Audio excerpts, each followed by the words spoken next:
Shalom, selamat pagi Bapak Ibu Saudara terkasih dalam Tuhan Yesus. Pada pagi hari ini kita bersyukur karena kita masih boleh hadir di tempat ini dan kita akan membahas di dalam Minggu Advent kedua satu tema yang penting untuk kita semua, yaitu keilahian Yesus dan kemanusiaannya. Terambil dari Matius yang pertama ayat 18 sampai 23. Saya akan bacakan untuk Bapak Ibu Saudara sekalian. Demikianlah firman Tuhan. Kelahiran Yesus Kristus adalah sebagai berikut. Pada waktu Maria, ibunya, bertunangan dengan Yusuf, ternyata ia mengandung dari Roh Kudus sebelum mereka hidup sebagai suami istri. Karena Yusuf suaminya seorang yang tulus hati dan tidak mau mencemarkan nama istrinya di muka umum, ia bermaksud menceraikannya dengan diam-diam. Tetapi ketika ia mempertimbangkan maksud itu, malaikat Tuhan nampak kepadanya dalam mimpi dan berkata, "Yusuf, anak Daud, janganlah engkau takut mengambil Maria sebagai istrimu. Sebab anak yang di dalam kandungannya adalah dari Roh Kudus. Ia akan melahirkan anak laki-laki dan engkau akan menamakan dia Yesus. Karena dialah yang akan menyelamatkan umatnya dari dosa mereka." Hal itu terjadi supaya genaplah yang difirmankan Tuhan oleh Nabi. Sesungguhnya anak darah itu akan mengandung dan melahirkan seorang anak laki-laki. Dan mereka akan menamakan dia Immanuel, yang berarti Allah menyertai kita. Sedemikian jauh pembacaan firman Tuhan, marilah kita merenungkannya. Saudara, mendekati momen-momen Natal ini pasti kita sudah planning, nanti ke depannya saya akan jadwal liburan kemana. Saya jadi teringat waktu saya itu masih di STT saat kuliah di Malang. Saya itu pernah bersama dengan KTB atau cross saya, itu pergi ke Museum Angkot dan juga Pasar Apung. Di Museum Angkot itu ada apa ya? Ada mobil-mobil kayak gitu ya, tempat untuk foto-foto, rekreasi. Dan di Pasar Apung itu ada banyak orang jualan di sekitar mungkin kayak danau buatan kayak gitu ya, ada perahu. Nah kemudian waktu sampai di Pasar Apung, saya dan teman saya itu melihat ada 2 perahu. Nah 2 perahu itu, satu perahu itu berbayar. Dibilang kalau mau naik perahu ini bayar 20.000. Kita kan namanya mahasiswa ya, ngirit-ngirit. Terus kemudian kita lihat perahu sebelah. Di perahu sebelah gratis sih, nggak ada yang kendarain kayak gitu ya. Kalau perahu yang sebelumnya itu ada yang kemudikan. Tapi perahu sebelah tidak ada yang kemudikan, tapi ada papan peringatan seperti ini ilustrasi. Bahaya, jangan naik kapal ini. Naik atas resiko sendiri. Terus saya bilang sama teman saya, udahlah nggak usah naik lah. Kita lihat-lihat aja. Tapi teman saya bilang kayak gini, penakut kamu kayak gitu kan. Saya dipanggilnya Wewe karena William Wijaya kayak gitu kan, jadi panggilannya Wewe. Penakut kamu enggak lah, enggak mungkin terjadi apa-apa, itu cuma hiasan aja, cuma pemanis aja. Yuk kita naik kapalnya. Terus saya masih bilang, enggak lah, jangan naik kapalnya, karena kayaknya bahaya. Terus apa yang terjadi? Akhirnya saya ikut naik, karena saya dipanas-panasin sama teman saya. Mau tahu ceritanya seperti apa? Kita lihat videonya berikut ini. Jadi ini bukan rekayasa ya, ini di videoin sama teman saya. Dan saya edit sendiri. Yang di depan itu namanya Robin, di belakang namanya Ruben.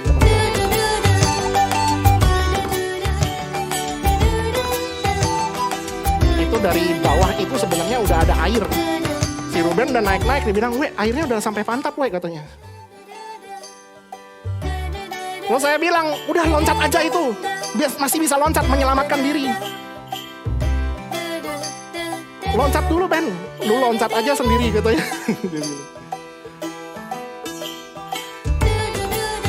Air sebenarnya udah merembes, ternyata di bawahnya itu bocor. Yang di depan teman saya dayung masih ke depan kayak gitu ya. Teman saya itu yang di belakang dayungnya ke belakang. Jadilah peristiwa Titanic, peristiwa kapal tenggelam.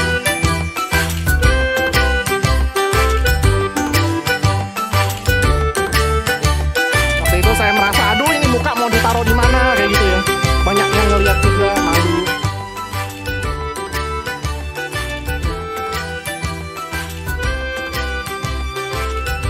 udah nggak tahu dah kayak gimana, udah lemes soalnya, nahan malu.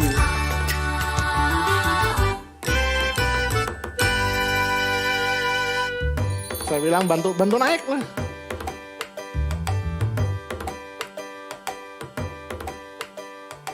Akhirnya teman saya bantuin, tapi salah kuda-kuda dia.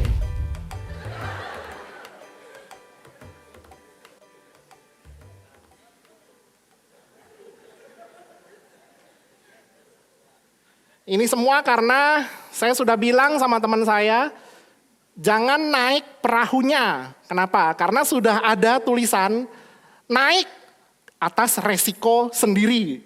Sudah ada peringatannya seperti itu. Tapi ya namanya kita kalau orang dikasih tahu, ya mungkin kita juga masih angel kayak gitu ya. Maunya tetap naik aja. Nah saudara, sama seperti halnya ketika kita berbicara dengan orang-orang non-Kristen, apalagi anti-Kristus. Mereka itu tidak akan percaya kalau Tuhan Yesus itu adalah 100% Allah dan 100% manusia. Karena menurut orang-orang non-Kristen, mereka mengatakan begini, pribadi Yesus itu bertentangan dengan logika.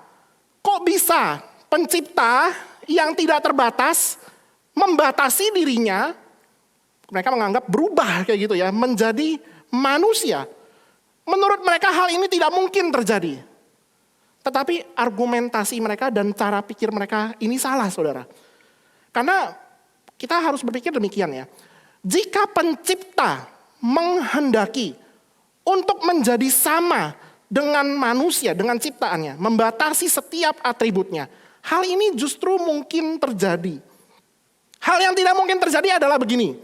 Kalau ada ciptaan, apalagi manusia, pengen berusaha ingin menjadi Allah. Nah itu adalah sesuatu hal yang tidak mungkin terjadi. Dan itu justru bertentangan dengan logika. Nah jika Allah sang pencipta mau menjadi sama dengan ciptaan, hal ini mungkin terjadi karena Allah itu maha kuasa. Tetapi harus kita ingat, bukan berarti hakikat atau natur Allah itu kemudian menjadi lenyap. Nah contohnya seperti ini saudara, contohnya seperti ini. Seumpama ada orang yang memiliki status sebagai crazy rich atau orang yang sangat kaya raya ya. Kemudian dia berkata begini, oh karena saya ingin merasakan pengalaman menjadi orang-orang yang marginer, ya, orang-orang marginal yang terpinggirkan, saya ingin coba tinggal di pemukiman kumuh selama 1 minggu. Nah apakah artinya kalau dia tinggal di pemukiman kumuh tersebut, crazy rich itu kemudian orang kaya tersebut, kehilangan semua kekayaannya langsung? Kan tidak demikian saudara. Logikanya tidak demikian. Dia tinggal di sana bersama-sama dengan orang-orang kumuh, bukan berarti dia statusnya itu berubah dari orang kaya langsung menjadi orang miskin. Bukan demikian. Nah lain soalnya begini, kalau seandainya orang kaya tersebut misalnya contohnya lagi, dia bermain saham, kemudian dia bermain bisnis, dan menjadi bangkrut karena salah perhitungan. Lalu kekayaannya semuanya akhirnya hilang. Terpaksa dia itu tinggal di pemukiman kumuh. Nah itu artinya statusnya berubah. Dari orang kaya kemudian berubah menjadi orang miskin. Maka kita tidak bisa mengatakan bahwa orang itu adalah orang kaya lagi. Nah bagaimana dengan Allah saudara? Ketika Allah pribadi kedua berinkarnasi menjadi manusia, maka ia tidak menghilangkan naturnya sebagai Allah. Yang Allah lakukan adalah menambahkan natur manusia yang kita kenal di dalam pribadi Tuhan Yesus Kristus. Dari pembacaan Alkitab yang kita sudah baca tadi, tertulis dengan jelas bahwa ketika Maria itu mengandung, status dari Maria itu adalah masih bertunangan. Artinya masih seorang gadis. Sekalipun Maria itu bertunangan, Maria itu masih menjaga kesuciannya. Dia tidak berhubungan seksual dengan Yusuf, dia juga tidak berhubungan seksual apalagi dengan orang lain. Karena kalau sampai ketahuan pun, itu mereka akan, orang-orang Yahudi melempari Maria dengan batu sampai mati. Tetapi jelas dikatakan di Alkitab bahwa Maria masih menjaga kesuciannya. Dan menurut para teolog, usia Maria ketika mengandung itu pada saat usia 15 tahun. Nah tetapi yang menjadi pertanyaan adalah begini. Bagaimana mungkin orang atau wanita, gadis yang belum berhubungan suami istri, belum menikah, tetapi sudah mengandung, memiliki anak. Nah saudara, hal ini dimungkinkan melalui mujizat Allah, Roh Kudus yang membuahi kandungan Maria. Nah tetapi kita tidak bisa mengartikan seperti ini saudara. Contohnya begini. Oh kalau dalam konsep mitologi Yunani, cerita-cerita orang Yunani, ada yang namanya dewa Zeus, dewa yang paling tertinggi. Kemudian di Gunung Olympus, kita juga bisa artikan itu sebagai surga kayak gitu ya, tempat bersemayamnya para dewa. Dia tinggal di Gunung Olympus, dia turun ke dalam dunia, lalu berhubungan suami istri dengan manusia, maka terjadilah yang namanya anak, lahirlah seorang anak bernama Hercules, manusia setengah dewa. Nah ini adalah, sekali lagi ini kita harus perhatikan, saya garis bawahi, ini konsep yang salah dan tidak ada di dalam kekristenan. Nah oleh karena mujizat dari Allah Roh Kudus, maka Maria sang perawan itu mengandung tanpa benih dari Yusuf atau benih dari manusia. Maka Yesus kita kenal di dalam hakikatnya atau naturnya bahwa dia itu adalah Allah manusia atau God man. Hakikat Allah yang sempurna dan hakikat manusia yang sempurna. Mungkin diagramnya seperti ini ya, kalau misalnya kita lihat. Bahwa natur Allah itu 100% sempurna dan natur manusia 100% sempurna.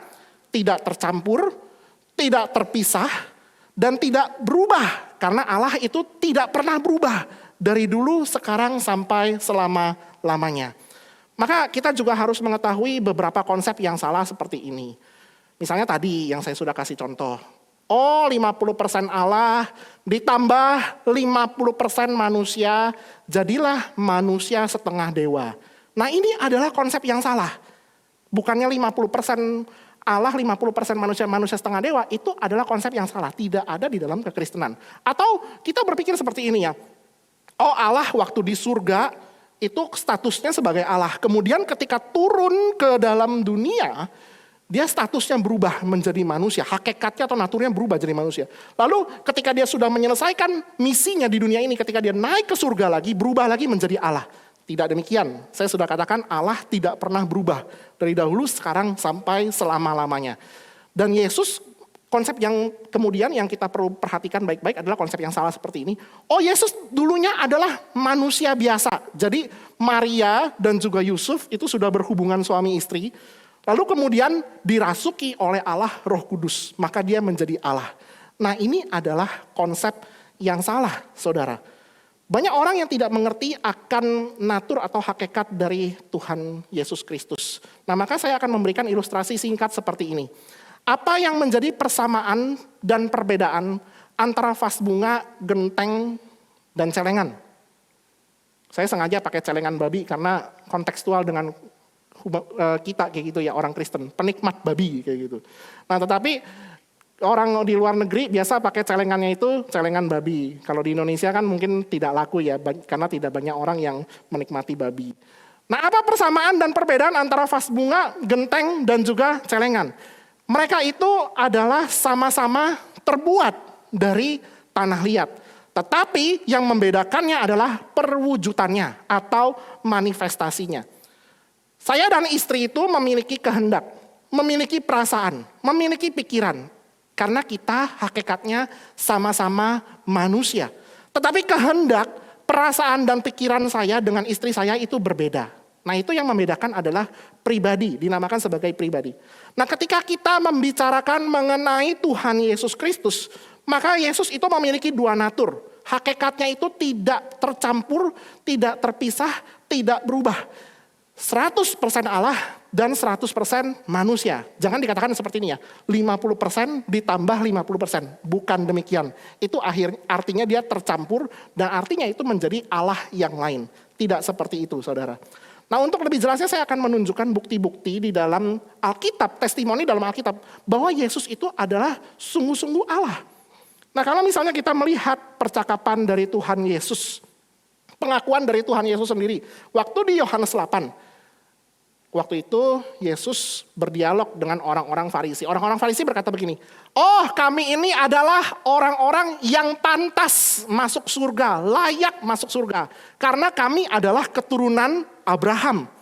Tetapi Tuhan Yesus kemudian di dalam dialognya yang sangat panas itu, kemudian berkata, kamu tahu nggak, aku adalah terang dunia dan aku itu lebih tua dari Abraham. Makanya Tuhan Yesus itu secara eksplisit mengatakan bahwa dia itu adalah pencipta. Dia itu adalah Allah. Dan kemudian yang pernah saya katakan di khotbah sebelumnya, Yesus mengatakan bahwa di Yohanes 10 ayat 30, ia dan Bapa adalah satu. Aku dan Bapa adalah satu. Ini jelas sekali dia mengatakan bahwa dia ini adalah Allah. Dia adalah pencipta. Nah biasanya orang-orang antikristus atau orang-orang non-Kristen mengatakan, oh Yesus itu tidak pernah mengklaim kok di Alkitab. Coba kasih lihat ayatnya. Mana Yesus mengatakan bahwa dia itu adalah Allah. Itu ayatnya. Yohanes 10 ayat 30 yang paling gampang. Bahwa dia mengklaim bahwa dirinya adalah Allah. Nah selain dari pengakuan Yesus sendiri, kita juga mendapati bahwa adanya pengakuan dari orang lain yang melihat bahwa Yesus itu adalah Allah. Misalnya kalau kita lihat waktu kebangkitan Tuhan Yesus, Thomas, orang yang paling skeptis, peragu, dia mengatakan begini waktu melihat kebangkitan dari Tuhan Yesus. Ya Tuhanku dan Allahku. Nah frasa ya Tuhanku dan Allahku itu sebenarnya sama dengan frasa yang dikenakan di perjanjian lama di Ulangan 6. Bahwa di dalam Shema Israel. Dengarlah orang Israel bahwa Tuhan itu adalah Allah kita. Tuhan itu Esa. Jadi Thomas itu mengatakan begini. Yesus itu adalah Yahweh. Nah ini adalah pengakuan iman pertama yang kalau misalnya kita lihat.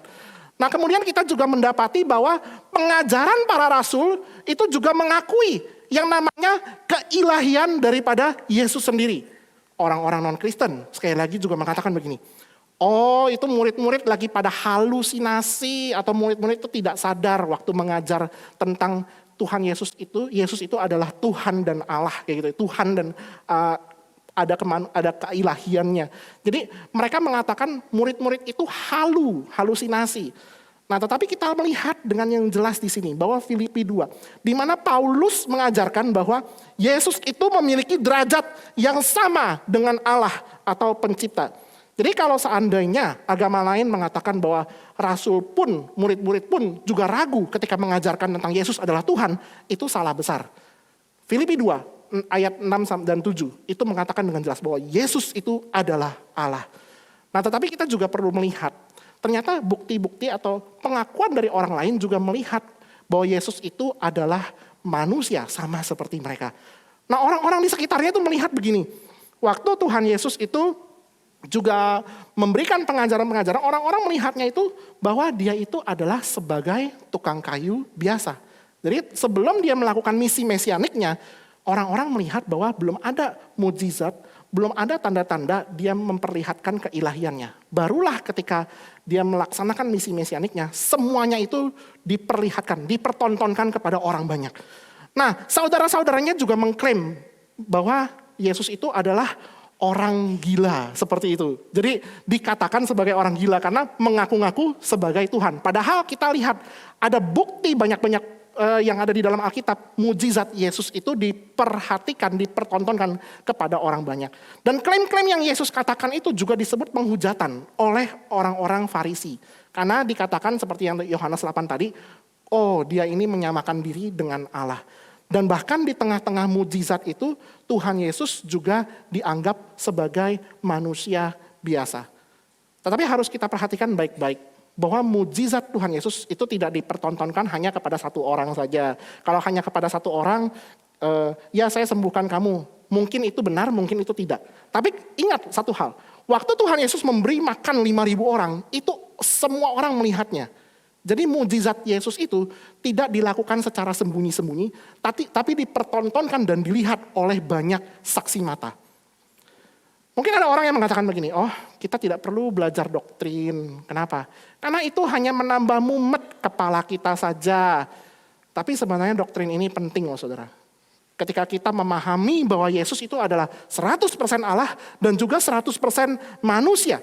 Kenapa? Karena ketika saya atau mungkin saudara memutuskan untuk meletakkan kepercayaan saya di dalam Tuhan Yesus Kristus, kita dapat mengakui dan melihat dengan pasti bahwa iman kita tidak salah ketika kita memutuskan untuk percaya kepada Tuhan Yesus Kristus. Saya sering melakukan hal ini ya, suruh saudara. Nah sekarang coba saudara senggol kiri kanannya yang lagi ngantuk.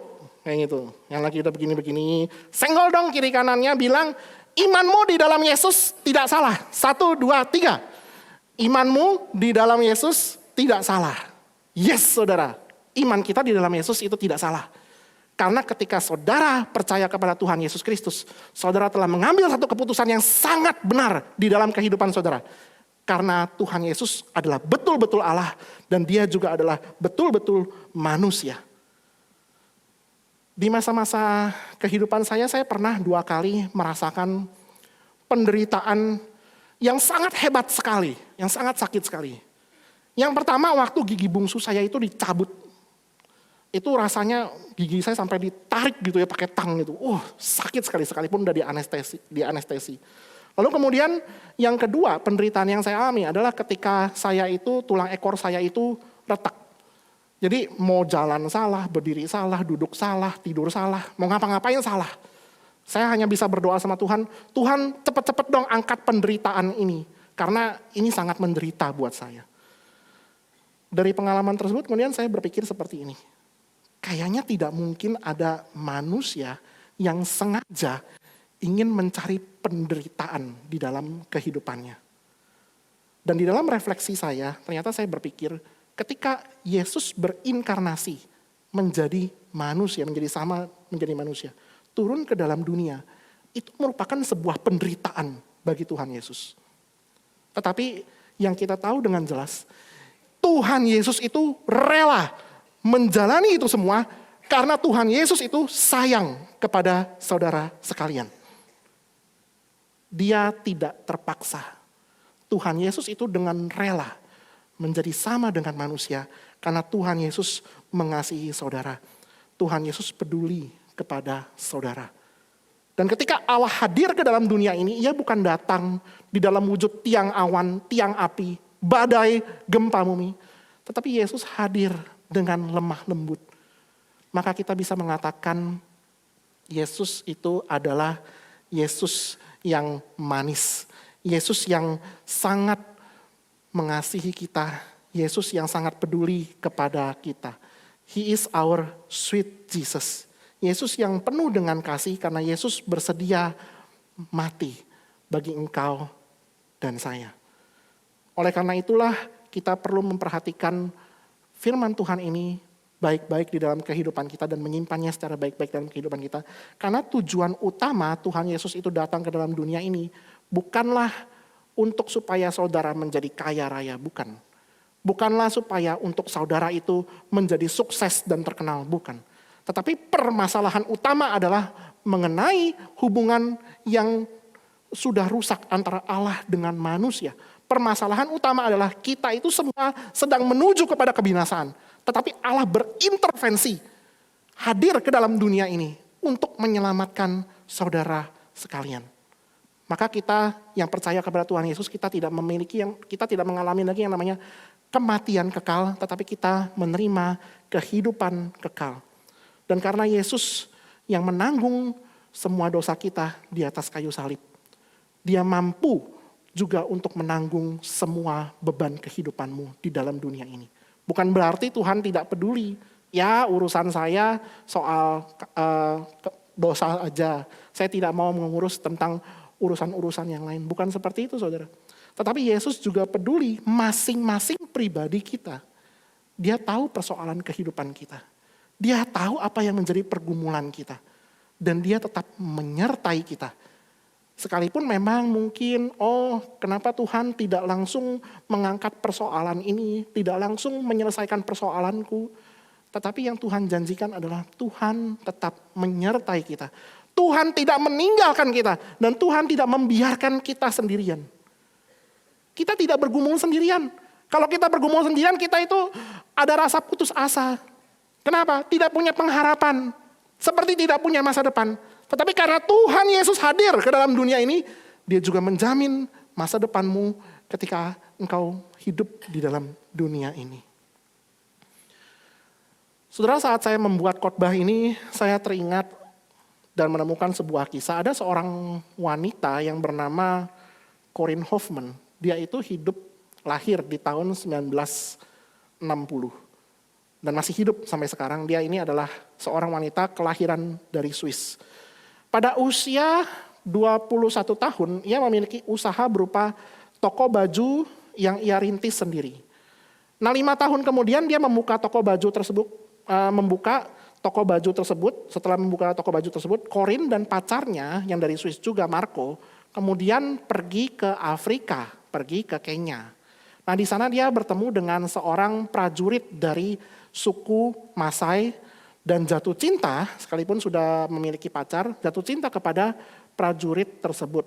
Akhirnya Corinne memutuskan untuk meninggalkan semua harta miliknya dan dia menikahi prajurit dari suku Masai tersebut. Dan tidak main-main saudara, dia hidup di sana selama 14 tahun dan dia juga mengenakan pakaian dan memiliki anak dari pria tersebut. Tetapi kehidupan rumah tangga mereka itu semakin tegang dan Corinne juga tidak tahan karena dia itu juga akhirnya kecanduan yang namanya drugs, narkoba. Karena di sana itu mereka juga kebudayaan di sana itu selalu makan yang namanya narkoba dari tanaman-tanaman, ganja. Akhirnya dia memutuskan untuk membawa anaknya kembali ke Swiss, pergi meninggalkan laki-laki tersebut. Saudara, mungkin dari kisah ini kita melihat bahwa Corinne mungkin ada rasa penyesalan di dalam kehidupannya karena telah hadir ke Afrika dan juga menikahi pria tersebut. Tetapi kalau kita pikirkan baik-baik, kita pun juga memiliki potensi sebagai manusia, memiliki penyesalan ketika kita itu mau berkorban bagi orang lain. Oh, saya sudah menolong dia nih, saya sudah bantu dia, tapi orang ini ternyata tidak baik kepada saya ada rasa menyesal. Mungkin kita sebagai manusia seperti itu.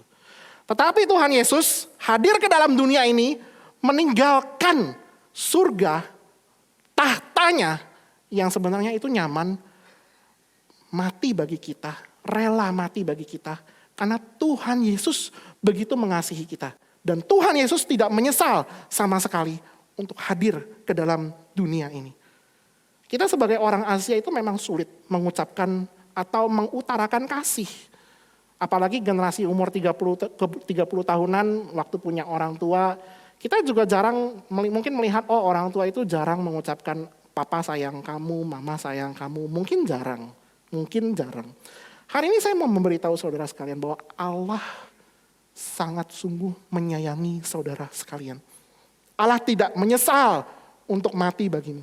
Dan Allah akan terus menyertaimu sepanjang umur hidupmu.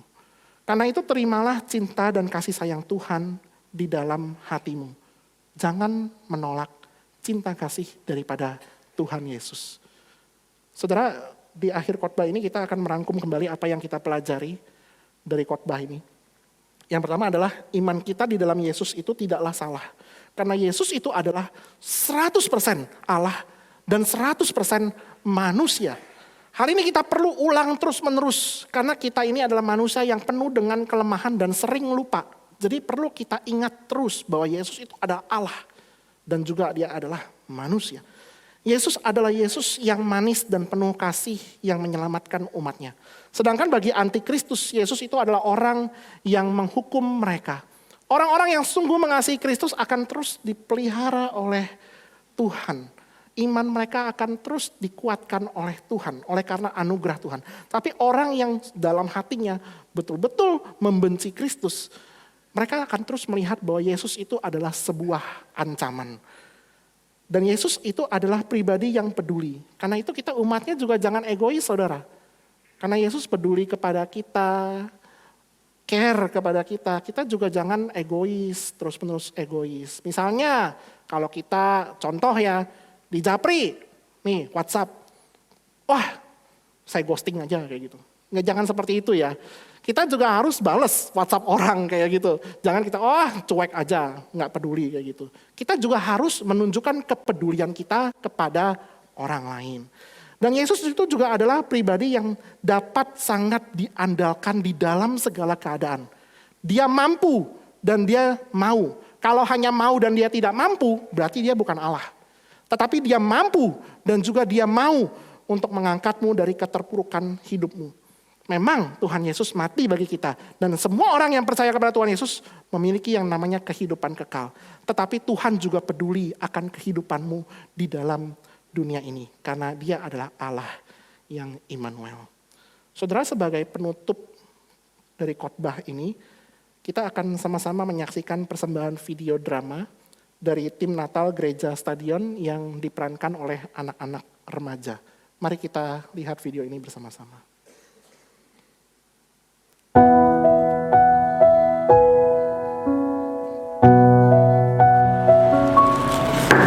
Misi, Pak. Ya, Vi, silakan masuk, Vi. Silakan duduk. Masih, Pak. Ada apa ya, Pak? Saya buat salah ya? Ya, jadi begini, Vi. Kamu dari sini sudah berapa lama ya di panti asuhan? 18 tahun, Pak. 18 tahun kamu dari kecil kan ya? Iya, Pak. Berarti kan kamu sudah banyak belajar di tempat ini, sudah dibekali. Kamu ada cita-cita nggak kira-kira bagaimana kamu mau mewujudkan mimpi-mimpi kamu ke depannya? Ada, Pak. Ya, jadi Pak William langsung ngomong terus terang aja ya. Vi, karena panti asuhan kita sudah mulai banyak kedatangan anak-anak yang lain, dan karena kamu sudah besar, seharusnya kamu sudah bisa mandiri, sudah bisa bekerja sendiri.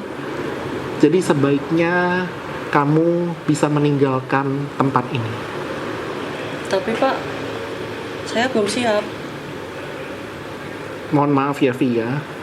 Kami berharap kamu bisa mengerti juga keadaan kami. Kamu sudah besar dan silahkan kamu bisa meninggalkan panti asuhan ini. Baik, Pak. Saya akan coba pikirkan dulu. Baik, terima kasih, Vion. Oke, Pak.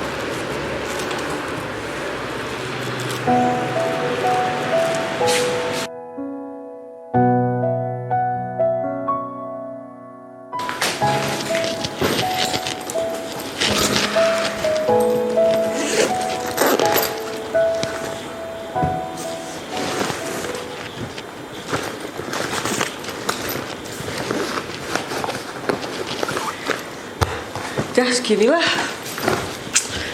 Aduh, capek banget.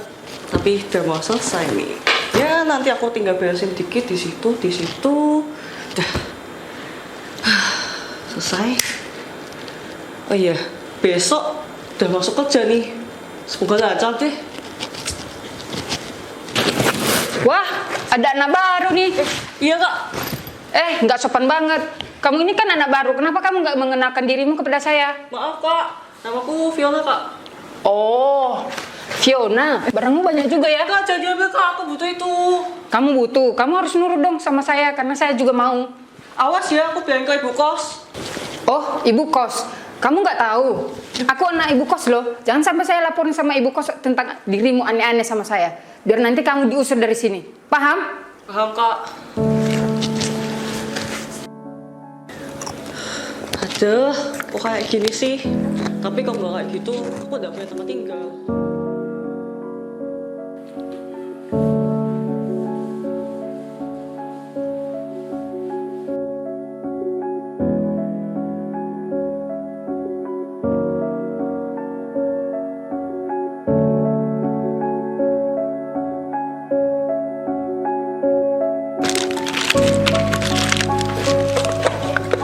Vi, sini. Iya. Tuh, Ibu. Ini kamu hancurin. Yang ini bagi ke teman-teman ya. Jangan salah. Masih, Bu. Aduh. Gak jatuh.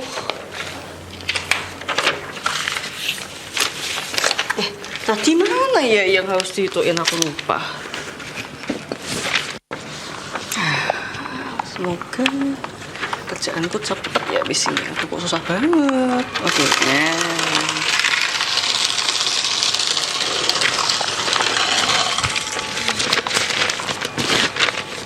mana ya? Sini dulu deh. Sini, bentar ya, Pak. Kok kamu hancurin yang itu sih? Harusnya yang ini. Bukan yang ini ya, Bu? Bukan, ini tuh kontrak sama Pak Yanto. Kamu tuh gimana sih? Maaf, Bu, tadi jatuh. Tuh kan, salah kan? Kamu tuh kerja beneran gak sih? Lihat nih, kamu tadi tak suruh beresin ini. Kenapa nih? Gelas masih Gimana sih? Ini juga snack. Tadi suruh nata-nata nggak mau. Tuh kan berantakan semua. Masa aku harus nata sendiri sih? Maaf Bu, tadi banyak yang aku kerjain. Jadi nggak semuanya. Kamu niat kerja nggak sih? Niat Bu. Niat kerja nggak sih? Niat Bu. Lihat nih lantai juga nggak bersih. Tadi disapu, harusnya disapu. Habis itu dipel.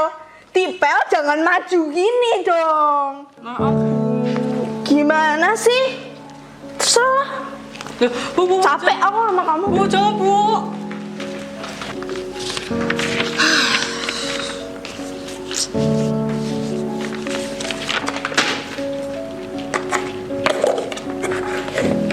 Udahlah. Beresin aja. Ini kamu kenapa? Udah Gak apa-apa, yuk sini. Nggak apa-apa kok, Vi. Semua orang juga bisa salah. Iya benar banget itu. salahmu juga. Ya aku capek. Masa ya di tempat kerja baru 1 bulan udah dimarah-marahin terus. Terus apa lagi tuh? Aku kos, anak ibu kos yuk nyebelin. Kayak apa sih ngurusin hidup orang? Kok masa kayak gak adil aja? Sabar ya. Sabar. Kayak Tuhan peduli gak sih mbak aku? Kayak gak ngeliat aja loh. Gue capek. Tuhan tuh peduli sama kamu kok, Vi. Kamu tenang aja. Mungkin dari pencobaan kamu ini, Tuhan tuh ingin kasih kamu pelajaran. Kayak biar kamu tuh kedepannya lebih kuat lagi. Kayak, semua tuh pasti sudah direncanain sama Tuhan. Pasti bakal indah sih akhirnya. Ya semoga lah. Semangat ya. Makasih.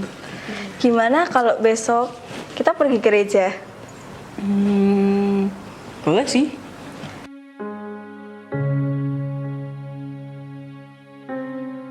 Gimana, Vi, khotbah hari ini? Kan tadi kamu dapat pesan gitu nggak? Soalnya hari ini kan temanya tentang Yusuf. Aku ngerasa jadi semakin kuat sih dengan melihat problem-problemku kok aku merasa relate juga. Terus aku juga dengar teman-teman dari Cross, mereka juga ya ternyata problemnya sama, ada yang sama. Aku ngerasa nggak sendiri gitu loh. Tenang aja ya, Vi. Kamu nggak sendiri kok. Kayak kamu jangan pernah khawatir tentang mimpi-mimpi kamu. Dalam kehidupan sehari pun Tuhan selalu setia, selalu ada buat kamu kok, Vi. Apalagi kayak seperti khotbah hari ini tentang Yusuf. Kayak walaupun Yusuf melalui situasi yang berat, tapi dia tetap disertai Tuhan kok.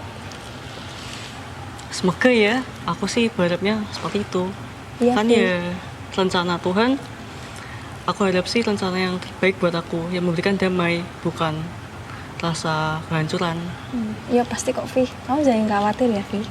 Yuk, setelah ini kita makan siang yuk. Ayo, udah lapar.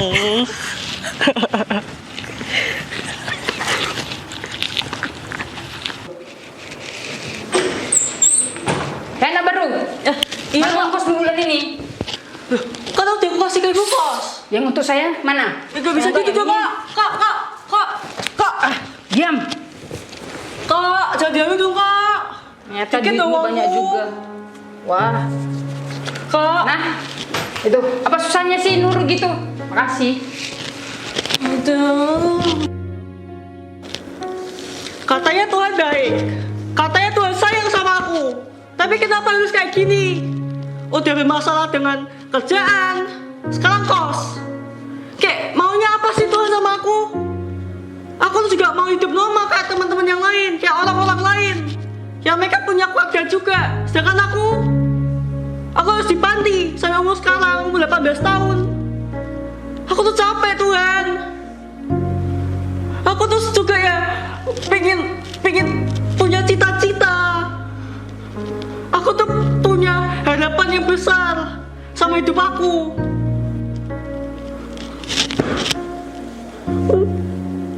Aku capek. Aku juga punya cita-cita. Aku tuh iri. Anak-anak lain tuh bisa capai, bisa sekolah, bisa sekolah yang bagus, bisa kuliah. Sedangkan aku sendiri di sini, gak punya orang yang bisa untuk bersandar.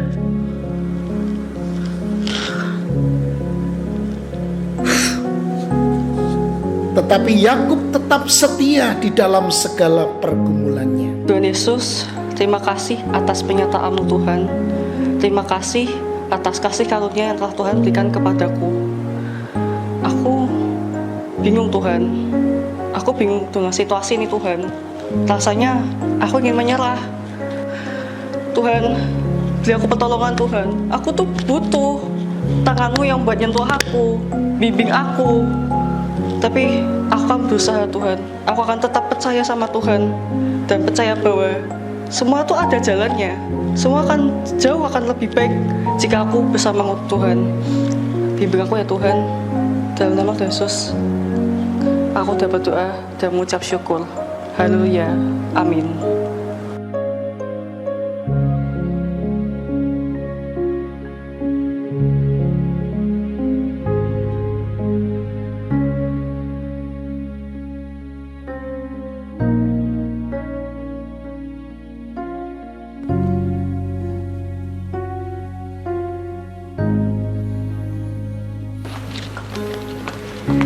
Halo Vi, Hai. gimana kabarnya? Baik.